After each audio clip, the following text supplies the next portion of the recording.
What do you do when you have a dream but then you fail? JPaul was an underachiever born with only one kidney, but that didn't stop him from pursuing his purpose to help people reach their dreams. You feel miserable, you feel insecure, you feel like giving up, you feel humiliated, and there's so many things that you feel against yourself. But you know what? Here's my message for you. Just keep going. Pick yourself up. And how will you do it? Open yourself, believe in yourself, and let me help you. Aside from being a loving family man, he is a motivational speaker, Being Jesus to your friend is the best gift you can give. NLP practitioner, And as you hold your cup, you feel the texture of everything, the surrounding. lay preacher, I want you to know that every day Christ is dying for you on that cross. entrepreneur, That's why we have a business, because we're blessing our family and the employees and their families.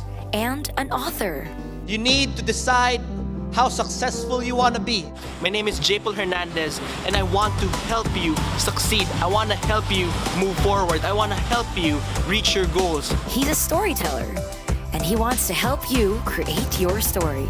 I want to see you become an overcomer.